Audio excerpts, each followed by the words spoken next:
Today we're making il pollo alla cacciatora. There are 1,000 different recipes for this, but this is my own and it's got a little bit of an edge.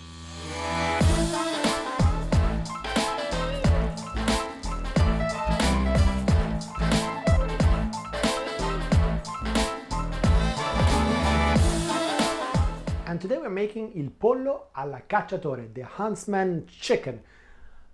Chickens are not hunted though, which begs a question, but that's not the aim of this video. Now, this recipe originally comes from Tuscany, or so they say, but this recipe is done throughout Italy, and no matter where you go, it's done a little bit different. So sometimes they put tomatoes, sometimes they don't. They use red wine, they use white wine, they use different herbs. So we use onions, so we use celery.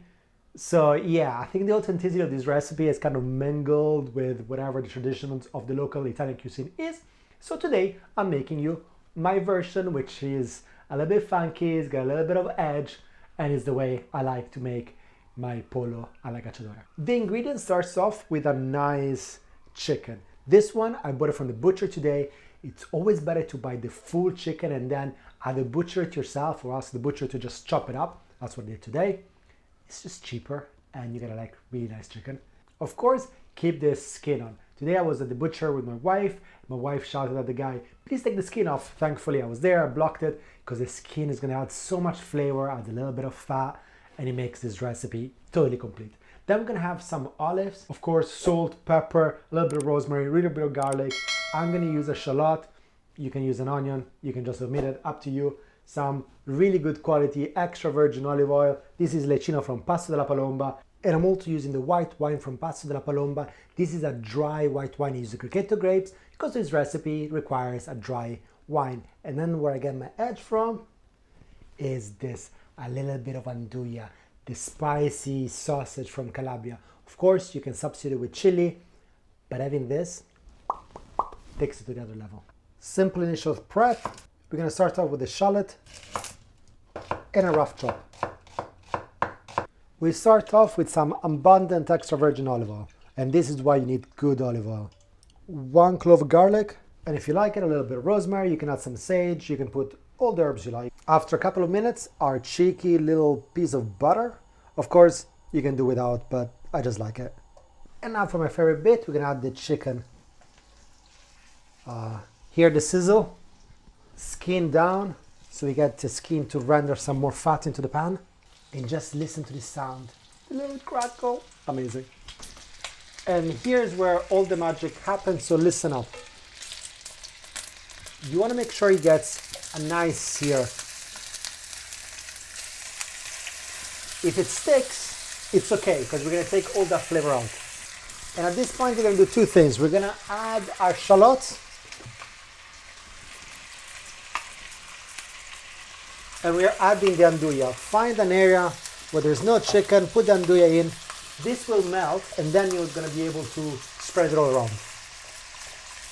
First round of salt. And it's at this point where we have a nice little sear on the chicken, both sides.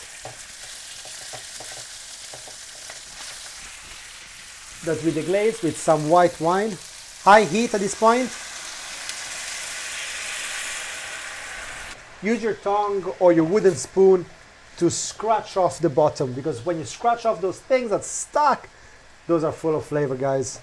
Turn it all around, make sure you all get a little bit of the wine. With the wine, of course, my God, I'm getting drunk by smelling the fumes. Okay, with the wine, you want the aromas, you want the flavor coming from the wine. You don't want the alcohol. So you need to make sure that all the alcohol has evaporated. And how do you do that?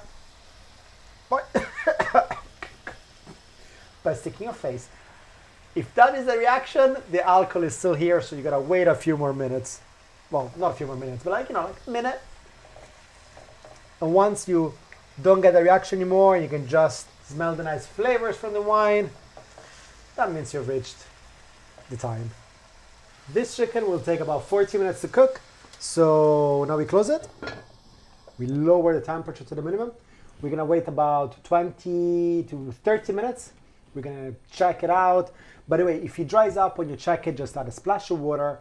And then the olives, we're gonna add them a little bit at the end, because if you add olives too early, just the flavor is too overpowering, so you're gonna get too much of that olive flavor. 20 minutes on the clock. Ah, look how gorgeous. And we add the olives. Can give this a turn.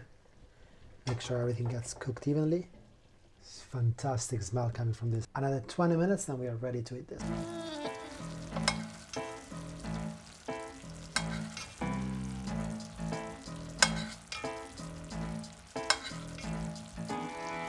And with 40 minutes on the clock, the pollo, our chicken, is ready. And what everybody fights for in the pollo alla cacciatora is this sauce. See, this lovely sauce that is full of flavor. It's got a little bit of fat. It's got intensity and saltiness from the olives. And then when you're done, you take some bread and just scoop it up. Oof. Beautiful, quick taste. So hot. It's so juicy. Oh, delicious. Buon appetito.